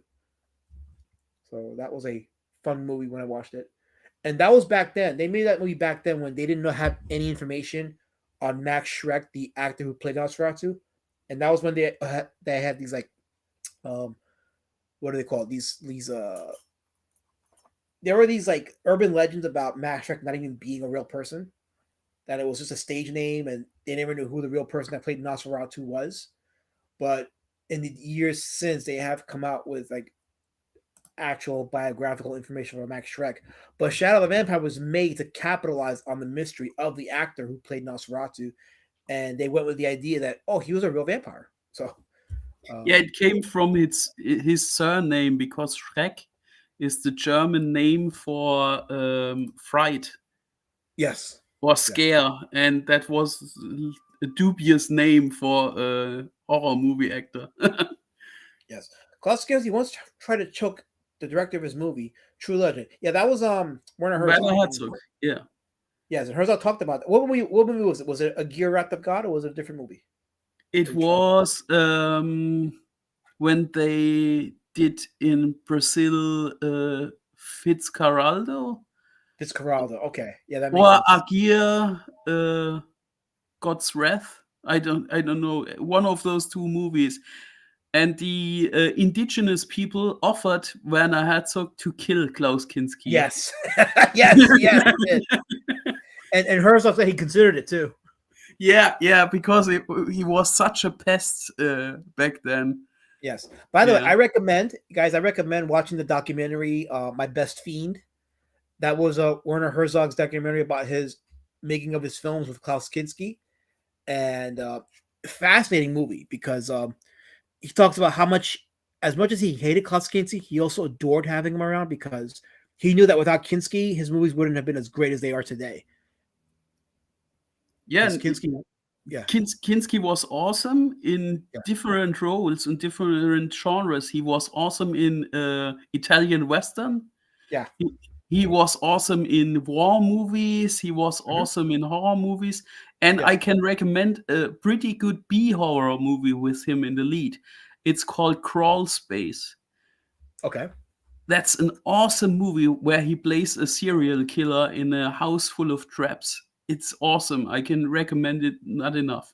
Okay, that's good. That's a good recommendation. So, and Kinski was also in a 1986 movie called Creature, although it was a supporting role, and I would say it didn't do him justice, but he was, for all intents and purposes, he was in that movie. If people, want to know about that, so there you go. So, moving on. So, yes, I love Klaus's mad eye. Yeah, he had those eyes. He was definitely a lunatic, to say the least. Italian Western, please. They're spaghetti Westerns.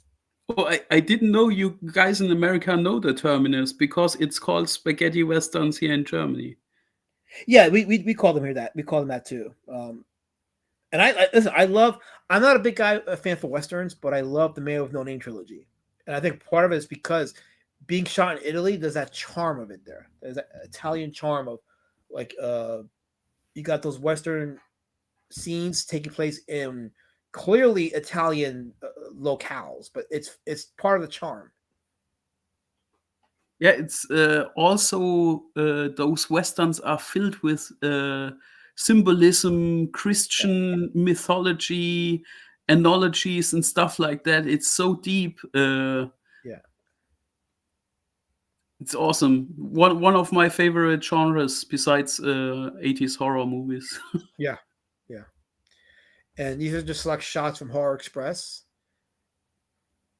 It doesn't use a lot of prosthetics, but what it does use is very effective. Like shots like this are very spooky. Like I said, this is a movie you would watch at midnight, and you get the full effect of it.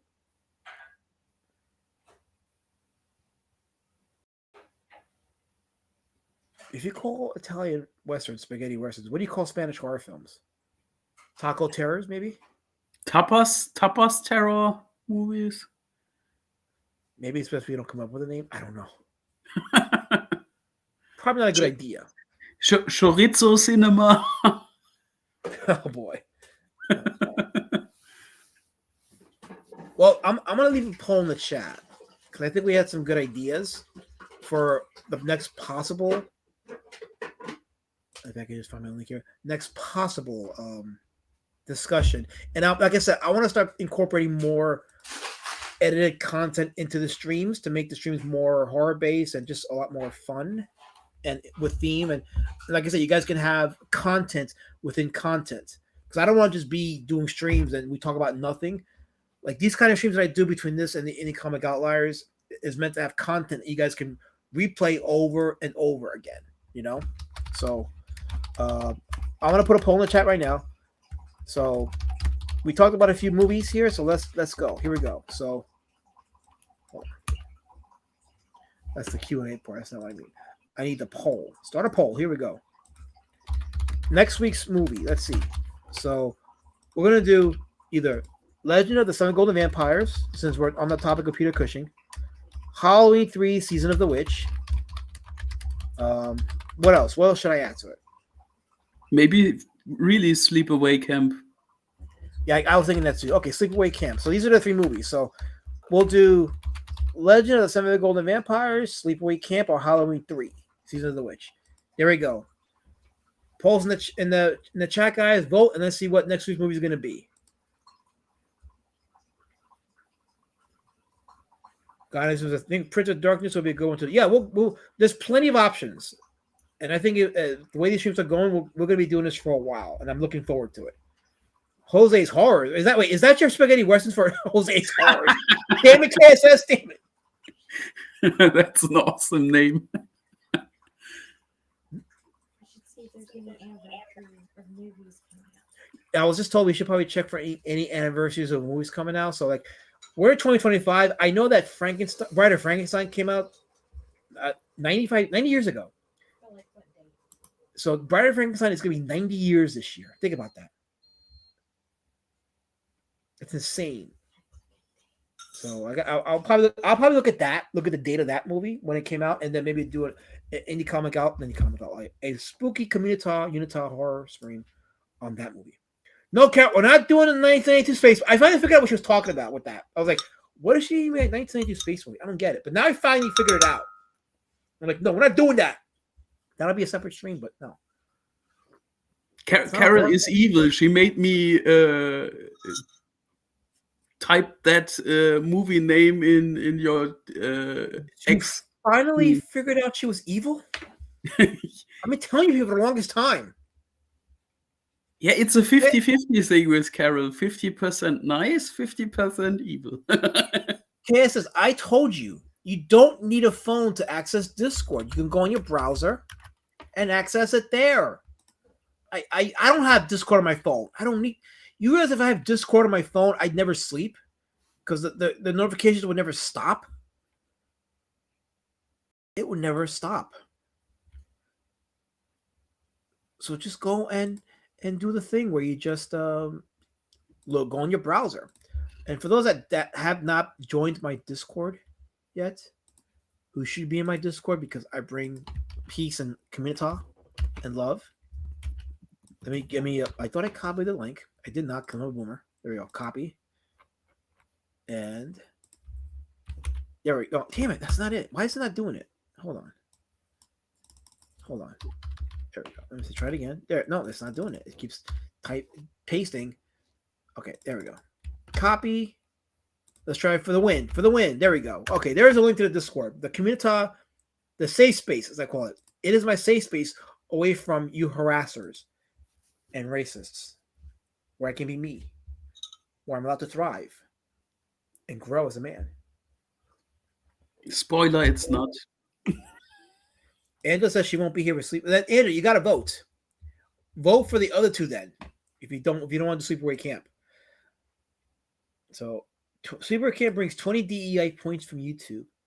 It could go either way. It could be DEI or it could be considered transphobic. I don't know. So let's see here. Drop spoilers for a 40-year-old. Oops, spoilers for a 40-year-old movie. Yeah, I get it, Link. I absolutely get it. But believe it or not, that movie, Sleepaway Camp, is best watched when you don't know the reveal. Like, if you know somebody that hasn't seen it and you want them to watch it, you don't want to spoil it because that reveal is what saves the movie. Because the movie, up at the top point, is a pretty generic slasher film, very sleazy and all that shit. But then you get to that ending, it's like, holy fuck. It's kind of like, okay, so it's kind of like the Snape's reveal, in that the Snape's reveal kind of like recontextualizes his role in the Harry Potter franchise. Well, the reveal in Sleepaway Camp recontextualizes everything before that, even though it's a different type of retcon, and it's not as emotional as the Snape's reveal. But I'm just making the point that it's one of those reveals that really recontextualizes everything before it. So. Whatever Carol's picking, don't vote for it, guys. Do not vote for Carol's pick. So, Kaya says, didn't Klaus Kinski do a terrible sci-fi movie early in the 80s called Android? He did Android, and he did one in 86 called Creature. Both are different movies, but they are both sci-fi. So yeah, he did a... Yeah, whenever he did movies that weren't directed by Werner Herzog, they weren't really like good movies. But he was always fascinating to watch as an actor. He was a very seasoned actor. He played Nosferatu in a second movie, by the way. It's Nosferatu in Venice. Yes. From Yes, 1987. Yeah. Not by Herzog, though. It wasn't a Werner Herzog movie. So like if you're looking for something similar, it's not. It's a very different kind of vampire movie. And not really linked at all to the first Nosferatu Herzog movie. There was a lot of chaos surrounded in making that movie, I know for sure. Okay, it says, if you're clicking on the phone, that's why it's taking you to the App Store. Go on your laptop or your desk drive, type in discord.com on your browser, and go there. That's what I do. I don't mess with the app. I go in the browser. The app is already like freaking 1.2 gigabytes of space that I don't need to waste. So, I already spoiled Sleepaway Camp. Okay, fine. You did it. Congrats, Angela. Congrats. Good job. Good job. So, let me see what's going on with the poll. How's it going with the poll? Let's see here. Interesting enough, Halloween 3 is running away with it. Nice. Yes. Good. But 10 people voted. So, there's 15 watching. So, there's 5 of you that haven't voted. Go ahead and vote if you don't want Halloween 3. But Halloween 3 looks like it's going to win for next week. So, which I'm looking forward to because I do want to sit down and watch that movie. So I think it's pretty cool. Yeah, you should play the Silver Shamrock commercial in rewind the whole time. Oh gosh, that's quite the earworm. I tell you this. Yeah. Link said I already seen Nasher do and DG do streams on Halloween 3 and Sleepaway Camp. They have not. Wait, Dark Games hasn't done Halloween 3. But here's the thing: uncolored. So my perspective is fresh. and you will be cultured and grow as a human being by watching me talk about it. See, I'm important. I'm not vanilla. I have tolerance and I have diversity. So I'm important, and for that reason, you have to see me talk about Halloween 3. I will bring such diversity and such uniqueness and freshness because I'm a rare man, and you need rareness in this community. So yeah. Well, Mango, you don't have to be here. Why are you Why are you siding with my critics and enemies? Why? You're not supposed to do that. That's not allowed. Only some people can do that. But we're not allowed, and you're not allowed. You're definitely not allowed.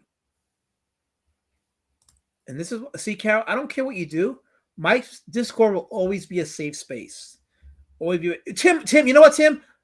Ban him. Mods, do your thing. Ban him. Pretentious D word. Trying to get me struck? I submitted my application to get monetized, Tim. So you can't be making me saying those words because if I get monetized and I say that word, I won't get paid. If I don't get paid, I starve. If I starve, you guys are gonna get it. Because I will BLM your towns if I don't eat. So don't make me starve. Your lives depend on me getting paid through super chats or whatever piece YouTubers get paid doing. I don't know. How many chicks with dicks are on Halloween 3? I don't think any that I know of. No, There's that. But it has Tom Atkins, great actor in He horror is. movies. There's Diversita and Pasolini's Sailor. Oh no. Ugh. Oh, yeah. So some movies that we won't cover on these Spook reviews will be movies like Sailor and Serbian film. Like we won't be covering those films here. So And no necromantic, no necromantic. yeah, no. Yeah, we are. But we're just having a conversation about movies that we won't be covering. Yes. Yes, Plunchcast, safe space. Yeah, no, I'm not an SJW. I'm a color who deserves to be protected and cherished and respected. You know, I'm in the same community as Todd McFarlane. He's my peer. So if he gets respect, I deserve respect because we both create and we both produce comics and we're both, men of esteemed value. So I need to be respected like he's respected. And there's a big problem in miscommunication with regards to that. Complete issues with that. So you guys need to respect me and give me the due diligence of my reverence that I'm earned. So I'm just wait, what? Why are you spreading this lie? No, they don't, Carol. They don't do that. They don't do that. Tim also says, wasn't that supposed to be an anthology Halloween? Yeah, we talked about it earlier. Halloween 3 was supposed to be the beginning of John Carpenter's original version, his original vision for the series, but after that movie bombed, the studio said, no, we're going back to Michael Myers. They're going to stick with Michael Myers, and that was it. So it went back to, the status quo. Monetization is good for channels who spend all the backer money at casinos and that need to beg for more money from viewers. Oh, who can that be? I don't know who that is. I just know that I don't do that because I had to get my books out, so don't worry, that won't be me. But you also don't hang around behind pizza parlors, Lesmond. And I don't have weirdos like fucking Digibro around my circle either. So I don't entertain pedos. Anyway, Link says, last man's peer is George Peter. You know what? Screw you. Ban Link right now. Ban him right now. Ban Linkovich right now. Why are you mods sleeping on the wheel? Stop letting Jesus take the wheel, take back the wheel, and start banning people like Linkovich. How dare you? How dare you, sir, put me there? What's wrong with you? I let Drake Peter Gazes. But still, how dare you? How dare you? Link said, no, that's Kirby, my mentor. He says, Elasma is a self-proclaimed. Can you stop with the P-O-N? It's C. The letter is C, Kirby.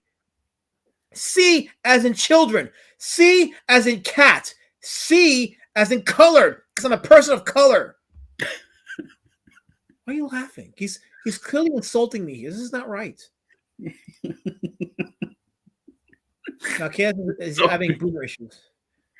I entered Discord on my browser and it says download the. No, it does not. And it says that's my D word. No, this is a lie. I took that setting off. This never happened. This is a lie. That never happened.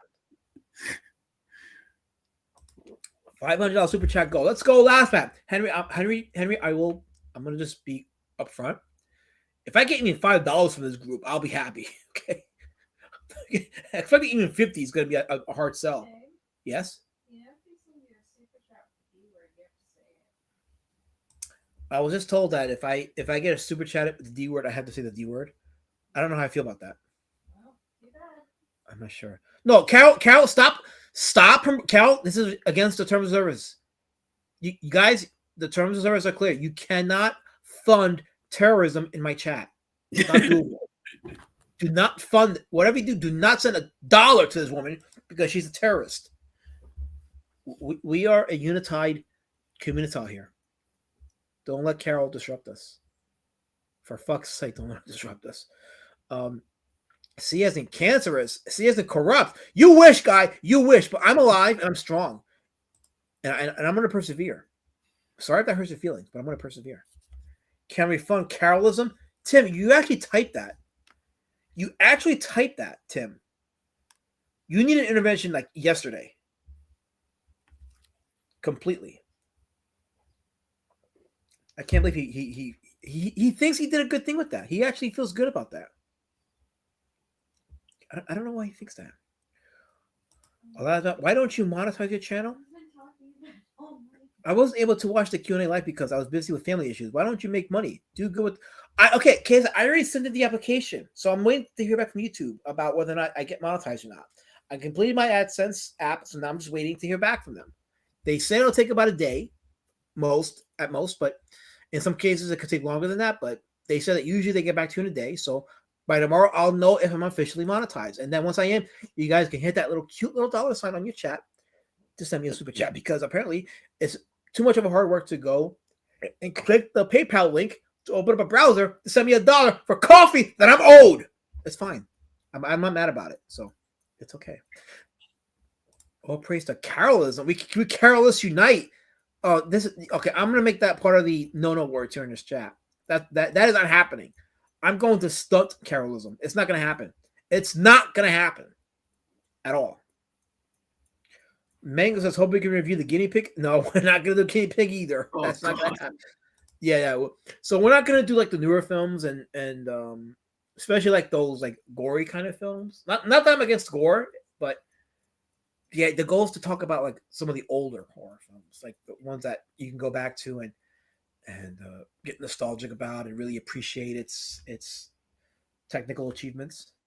Those, but the guinea pig stuff and Salo and Martyrs and Serbian film, we won't be talking about those here. Especially if I get monetized, we're definitely not talking about those movies here. For sure. But let me go back to the poll. And it looks like how many people voted? Yeah, so 15 votes. So that's the amount of people that are watching. So yeah, so we're going to be doing Halloween 3 Season of the Witch. That's next week's movie. So there you go, folks. Halloween 3 Season of the Witch is next week's movie. Nice. And, yes. Brian Kriskow, who did not say happy birthday to anybody because he's a selfish bastard, says, wait, what, alas? Horror Express is a classic. Sergio Martino's best movie. Wait, that's yeah, a Sergio Martino movie? Let me see. Because Sergio Martino is did very good spaghetti westerns. Like so no.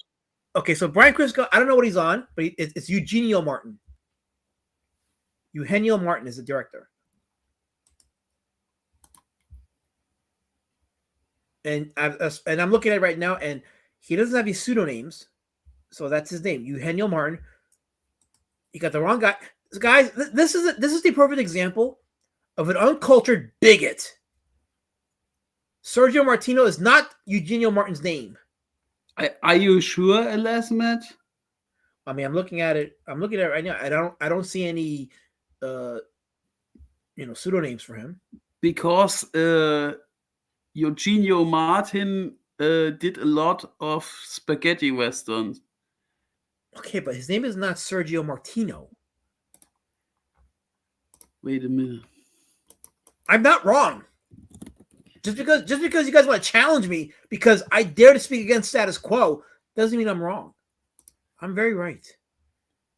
I think I'm right. No, I know I'm right. I'm very right. Yeah, you are right in this case, alas, Matt, because Sergio Martino is Italian. guy, Yes. and the other guy is Spanish. What about comedy horror hybrid movies? If they are within the eligibility, eligibility for the kind of movies we're going to discuss, sure. Like I probably like to do an Abbott and Costello meet Frankenstein at some point. That's a good movie to talk about.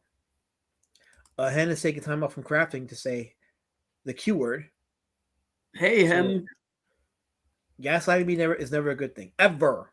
Hen. But I hope you're doing well. Otherwise, do good. Let's see. Wait, I'm hearing bloops.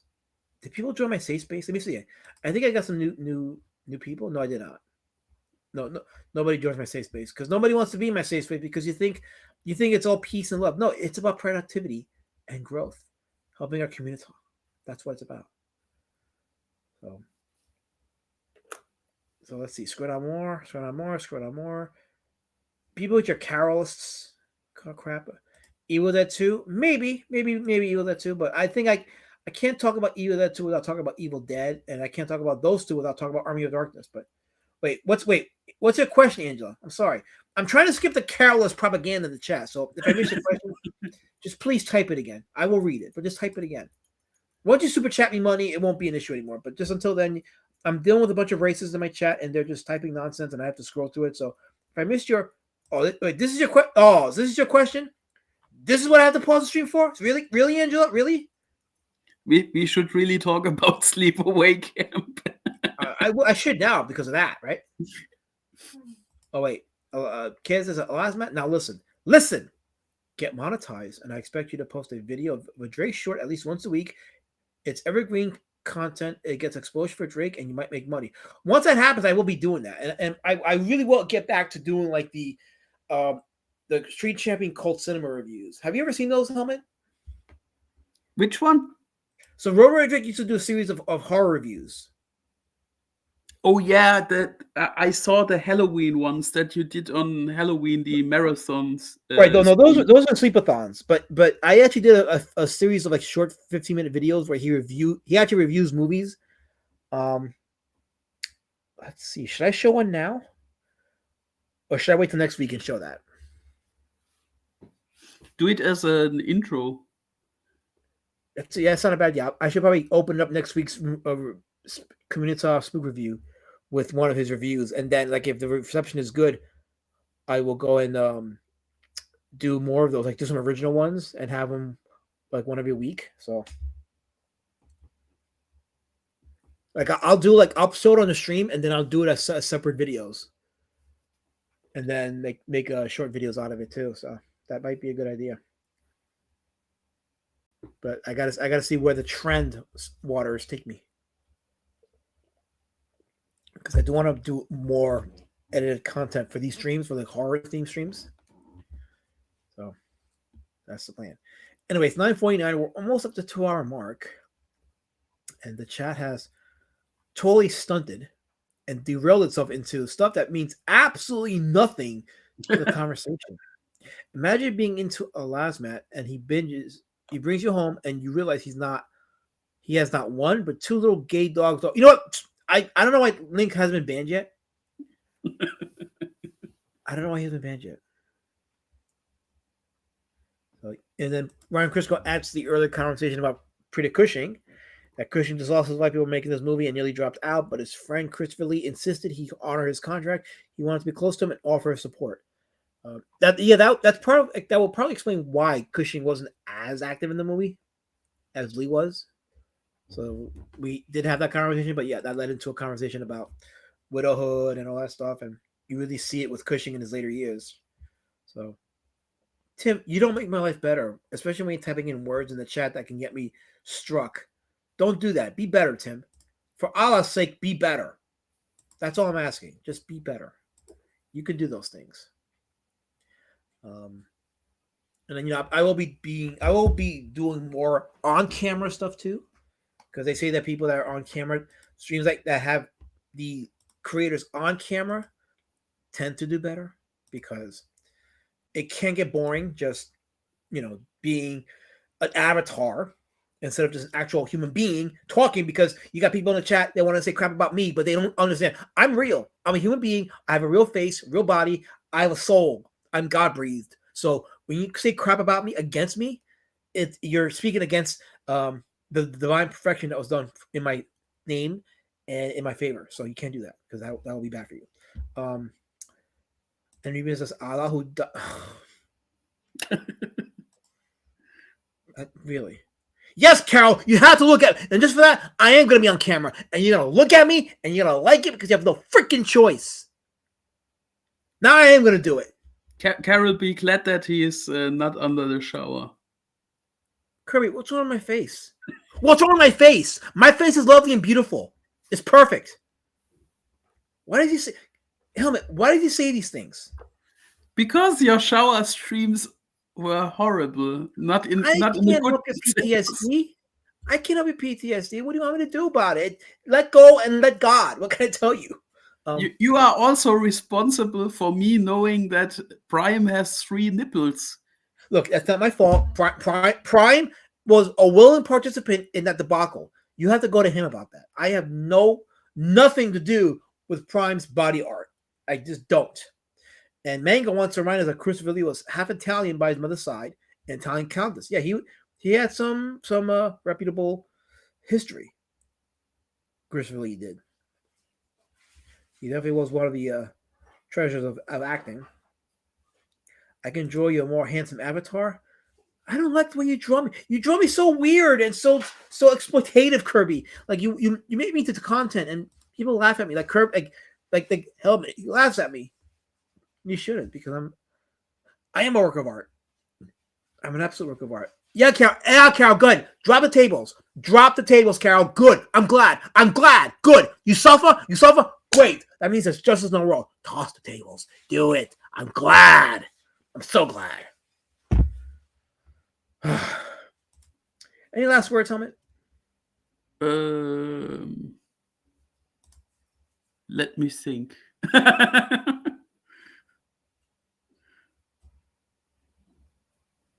That's enough. Okay, so on that note, guys, so definitely check out Horror Express. It is a well-made movie, spooky, a great midnight film, and if you don't have it in your collection, you should get it in your collection, because it's definitely worthy of replay value. Hopefully, like this stream is.